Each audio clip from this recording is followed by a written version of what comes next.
Et pour ce Zoom, je suis heureux d'accueillir non pas une, mais deux personnalités, celle qui dirige le magazine, le mensuel Politique Magazine, Jean Viançon-Pontet. Bonjour. Bonjour. Vous êtes le directeur de la publication, accompagné de Philippe Ménard, le rédacteur en chef de Politique Magazine. Bonjour. Jean Viançon-Pontet, vous succédez à la tête de Politique Magazine, à Hilaire de Crémier. Une succession qui se fait dans l'amitié ou dans la douleur. C'est jamais facile dans la presse, hein, ces successions comme ça. Alors, il n'y a pas d'ambiguïté. Nous sommes dans l'amitié. Moi, je savais que j'allais terminer une vie professionnelle. Hilaire est un ami de longue date. On s'est rencontrés autour d'une table. Il m'a expliqué qu'il voulait trouver une suite, sans doute aussi un prolongement, un renouvellement des générations, pas pour ce qui me concerne, mais pour l'équipe. Et j'ai pas vraiment hésité parce que sur à peu près l'ensemble des valeurs et des idées, nous nous retrouvons complètement. Et Philippe Ménard, vous avez pris la rédaction en chef du magazine et vous êtes l'éditorialiste. L'éditorial, ça reste aussi un monument incontournable de la presse écrite, encore que... Je vous remercie d'appeler ça un monument, parce qu'effectivement, mes éditos sont monumentaux. Non, je plaisante. Ils sont importants. Je pensais même il y a Guillaume Roquette dans le Figaro Magazine, des gens comme ça qui ont la même place. Mais c'est l'avantage d'avoir son magazine à soi. On peut s'arroger la place de Guillaume Roquette. Politique Magazine tient à avoir les outils en fait d'un magazine d'opinion mensuel, et l'éditorial, c'est le moment où on peut un peu marteler les choses différemment que dans les autres pages du journal. Les autres pages du journal, ce sont des articles un peu longs, avec des notes en bas de page de temps en temps. Et là, l'édito, c'est le moment où on peut ferrailler un peu plus vigoureusement, même si les articles ne sont pas tièdes par ailleurs. Alors, avant même de parler du projet et du contenu du magazine Politique, n'est-ce pas faire preuve d'audace, certains diraient même d'ailleurs de folie, que de vouloir faire vivre un magazine, semble-t-il de droite, semble-t-il catholique, disons conservateur en France aujourd'hui, alors que l'ensemble de la presse traverse une crise économique sans précédent? Écoutez, bon, la presse est en crise, tout le monde le dit depuis des décennies, et c'est une réalité depuis des décennies. Si on regarde l'ensemble de la presse d'information générale et politique, je crois que dans les années 45-47, il devait y avoir 15 millions de personnes qui achetaient un journal. En 80, il devait en rester 10 millions, et aujourd'hui, je suis pas sûr qu'on ne soit pas passé sous la barre des 5 millions. Bon, traditionnellement, on dit que la France est un pays peu lecteur. Moi, je crois qu'il y a des raisons plus de fond. Il y a eu les transistors et les autoradios, il y a eu la télévision. Ça n'a pas vraiment entamé. Je crois que Internet est autre chose.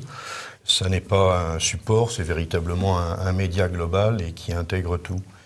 Mais je crois que ça n'explique pas tout. Et il y a aussi, dans la presse mainstream, comme on l'appelle maintenant, à la fois un phénomène de concentration et un phénomène de normalisation qui fait que l'apparition d'autres canaux à travers les réseaux sociaux et à travers les publications sur Internet donne une espèce d'échappatoire pour ceux qui veulent rechercher autre chose que le prêt-à-penser. Ça ne veut pas dire que la presse imprimée est condamnée. Je crois simplement que une certaine forme de presse souffre plus.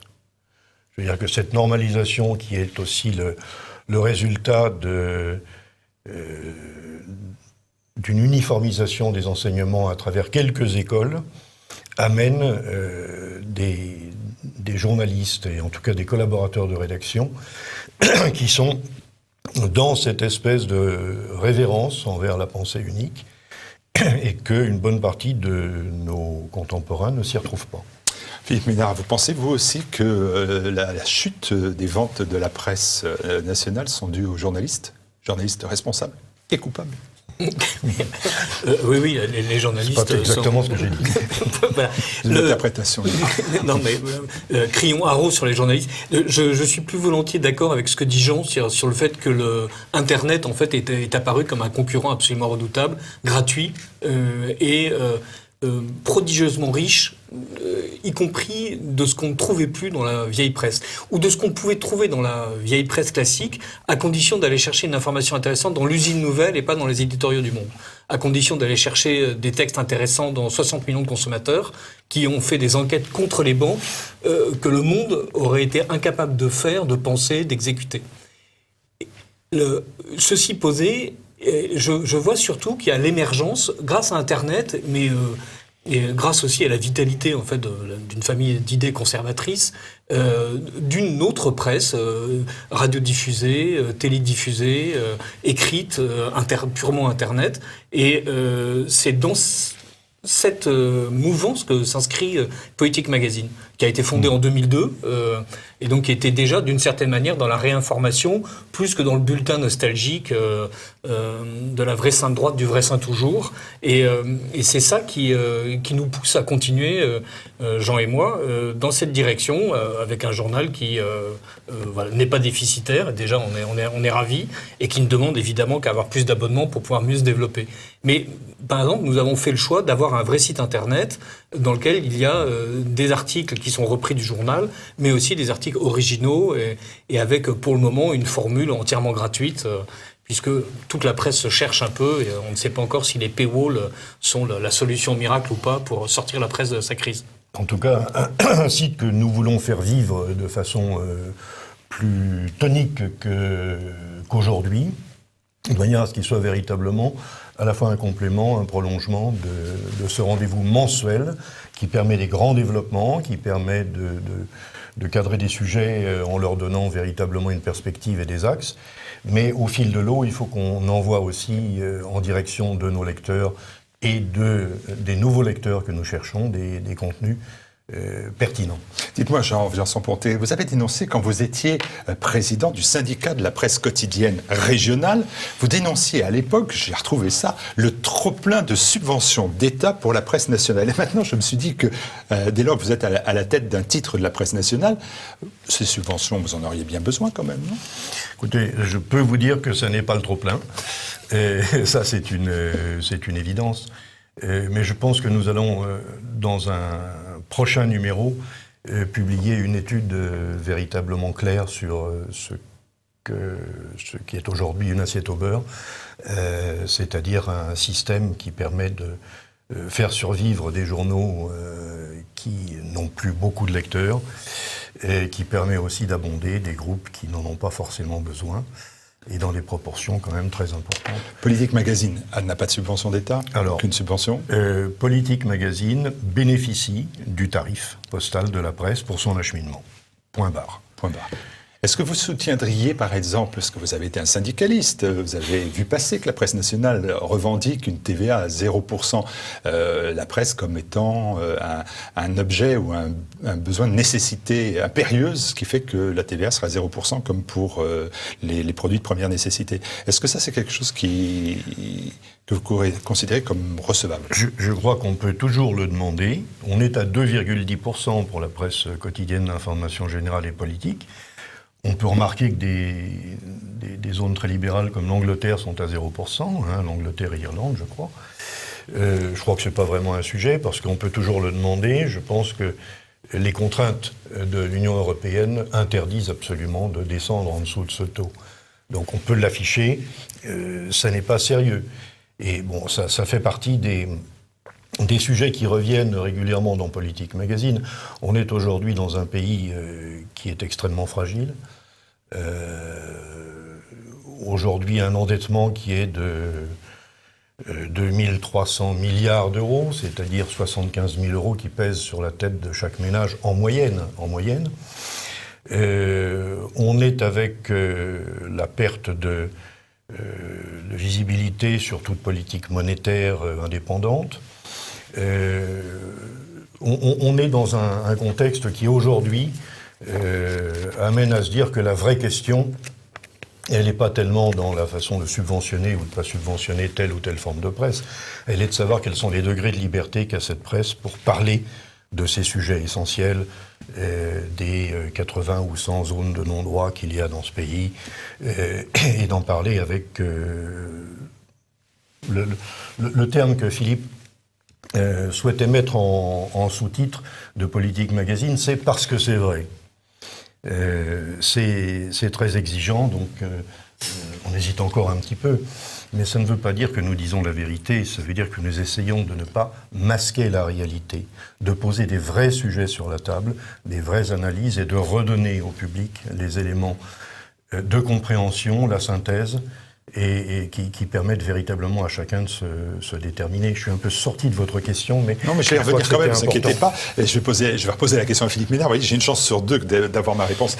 Philippe Ménard, le modèle économique de Politique Magazine, j'ai bien compris, il n'y a pas de subvention, il n'y a pas de publicité ou peu de publicité. Donc il y en a peu, mais, voilà. mais enfin, nous ne demandons qu'à la développer. Ce ne sont pas les annonceurs qui font le journal, vous êtes d'accord avec moi? Ah, ça. Bon.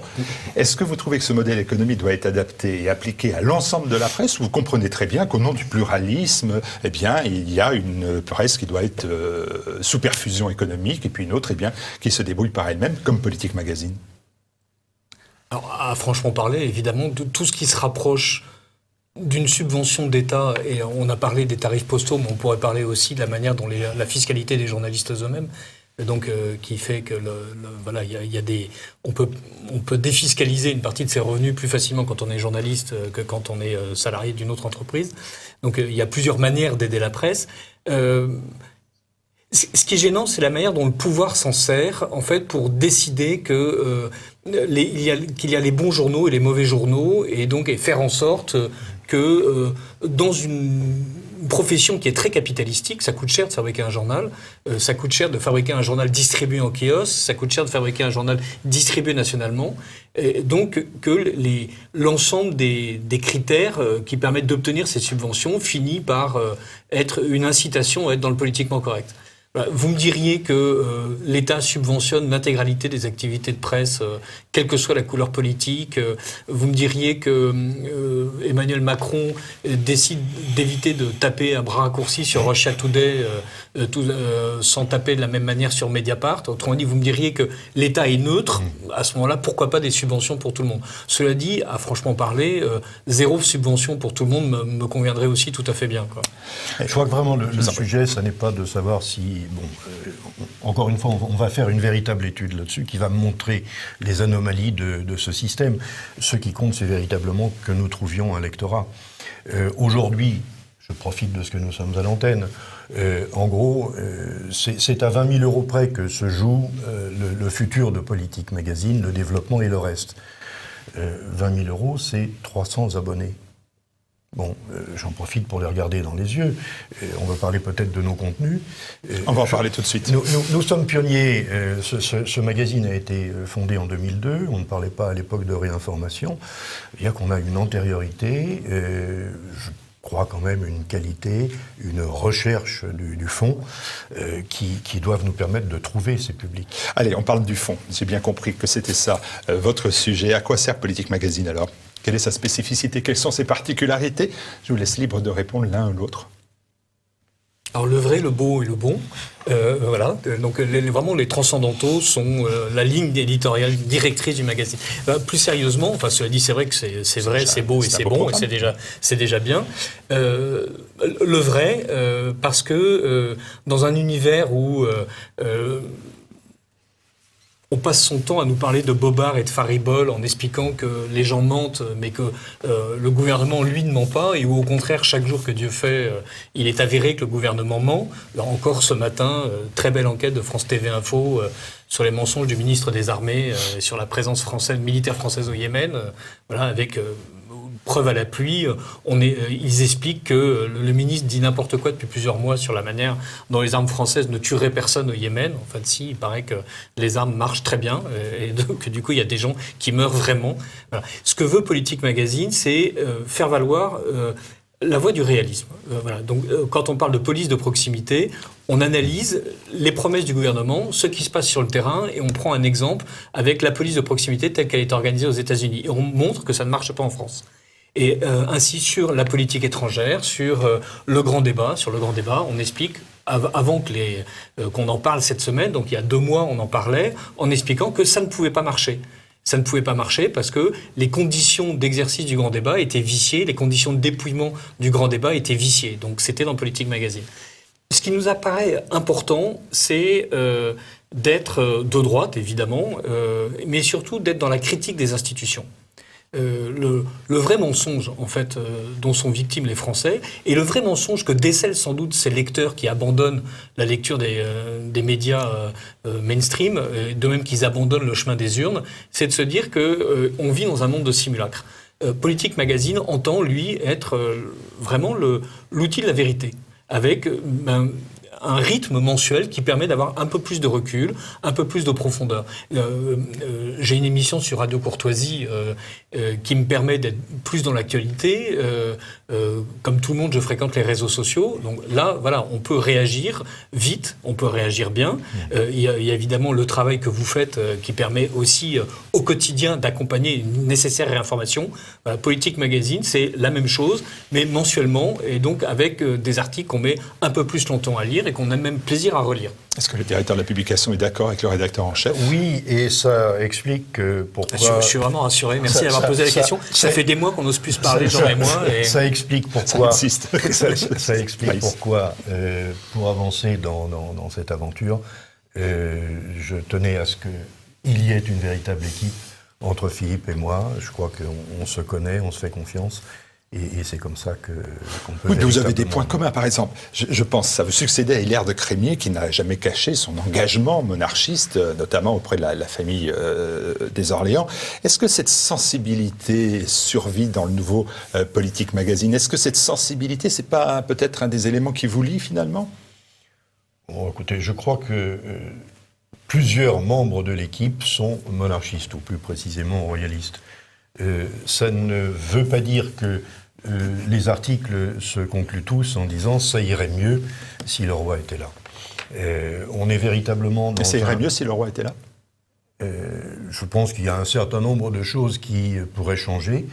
Le fait que cet endroit qui est vacant, même le candidat président de la République l'avait mentionné, peut amener tout occupant du siège à se prendre pour César ou en tout cas pour ce qu'il n'est pas. Le fait que cette place soit occupée remet, je pense que Churchill n'aurait jamais songé à se prendre pour autre chose que le Premier ministre de la Grande-Bretagne, parce qu'il savait qu'il y avait quelqu'un qui était là, et pourtant on est dans des institutions qui... Voilà, moi c'est à titre personnel que je donne cet éclairage. Politique Magazine est, comme son nom l'indique, un outil d'analyse de la réalité française et internationale d'aujourd'hui, permet de le mettre en perspective. Ça n'est pas un journal qui milite, c'est un journal d'opinion. Journal d'opinion, Philippe Ménard, est-ce que si j'accroche à Politique Magazine le terme de royaliste, de conservateur, de catholique, de droite, national, nationaliste, populiste, souverainiste, lesquels gardez-vous, lesquels enlevez-vous ? Alors, souverainiste, nationaliste, ça je les garde. De droite, oui, évidemment, voilà, mais avec une définition de la droite assez simple. La droite considère que le réel existe. Et donc, ne serait-ce que de dire ça, c'est déjà être révolutionnaire aujourd'hui. Extrémiste. De considérer que voilà, il y a quelque chose qui existe indépendamment de ce que l'observateur en tire comme observation. Et reste royaliste et populiste. Hein. Alors, populiste, le terme est vraiment trop ambigu. Nous avons fait des couvertures sur les Gilets jaunes et évidemment nous étions très contents que les Gilets jaunes disent des choses que le pouvoir avait été incapable d'entendre et ils les disent d'une manière que le pouvoir a été obligé d'entendre. À côté de ça, si populiste, ça signifie être comme Viktor Orban, comme Matteo Salvini, comme le KIP en Angleterre, c'est quelque chose qui se délite. Le véritable populiste en France, au sens péjoratif que les journaux donnent du terme, c'est Emmanuel Macron, avec son côté tribunicien, cette manière de vouloir être en permanence accroché au peuple sans les corps intermédiaires. Voilà un vrai populiste au sens néfaste. Si être populiste, c'est dire que la voix du peuple doit se faire entendre, oui, ça paraît légitime. On est plutôt un journal de bien commun, un journal, une fois plus, où on considère que le politique, ce n'est pas la victoire d'un parti, le politique, c'est permettre au pays d'être en paix, en prospérité, dans la transmission. Voilà. Donc c'est un journal conservateur au meilleur sens du terme. Conservateur, il ne reste plus que 2 termes, royaliste, catholique. Alors, c'est un journal qui n'est pas catholique au sens où ce n'est pas un journal confessionnel. Et décalogue l'Église en crise. Tout à fait. C'est un sujet de fond religieux. C'est un sujet qui d'ailleurs est remarquablement traité à l'aide de 3 excellents articles. Le mien, d'abord, qui est le meilleur de tous. Et ensuite, l'article du père Thomas, jésuite, qui est vraiment pas mal du tout et qui est beaucoup plus intelligent que le mien, franchement parler. Et qui, d'une manière assez amusante, préfigure complètement ce que Benoît XVI vient d'écrire dans sa lettre aux catholiques bavarois, enfin aux prêtres bavarois. Et enfin, un article de Damien Clerget-Gournaud que je suis ravi de saluer parce que ça fait plusieurs articles qu'il nous donne qui sont intelligents, sensibles, aigus dans l'analyse et surtout c'est un jeune auteur que j'ai plaisir à éditer. Donc, mais ce n'est pas un journal catholique. Le fait de faire un dossier sur la crise de l'Église, c'est légitime à cause de ce que l'Église représente, y compris pour nos milieux, où on peut légitimement à un moment donné se poser la question de l'Église est-elle un pilier ou pas ? Est-ce que l'Église est une pierre d'angle ou est-ce que l'Église est un caillou sur le chemin ? Voilà. Et il y a aujourd'hui, dans la manière dont l'Église en France se vit, dont la conférence des évêques de France prend la parole, des questions à se poser sur le facteur de civilisation qu'elle représente encore. Donc c'est exactement à ça que sert Politique Magazine. Bon, il restera royaliste, mais j'ai plus le temps. Alors, Politique Magazine se veut le carrefour des grandes signatures passées et présentes et des nouvelles pousses, même des nouvelles générations. Quand on publie un mensuel sous le parrainage de Jean Descartes, Frédéric Rouvillois, Trémollet de Villers ou Christian Petit-Fils, cela quand même crée des devoirs, surtout pour vous. Rédacteur en chef ? Absolument. Et je les remercie tous d'ailleurs de n'avoir je les remercie de n'avoir pas retiré leur nom immédiatement et même au contraire. Ça existe aussi, ça. Je parle de Frédéric Rouvillois et de Christian Petit-Fils, par exemple, qui ont eu la gentillesse, depuis que je suis rédacteur en chef et surtout depuis que Jean est directeur du magazine, d'accepter de faire partie du comité de parrainage. Une de nos lectrices a écrit pour suggérer qu'on fasse monter une femme dans ce comité. Ça la rassurerait beaucoup, je crois qu'il faut y réfléchir. Nous allons penser à la parité, au lent exercice de la parité dans Politique Magazine. Il y a une exigence de qualité. Hilaire de Crémier l'a posé quand il l'a créé. Il y a une longue succession d'excellentes signatures.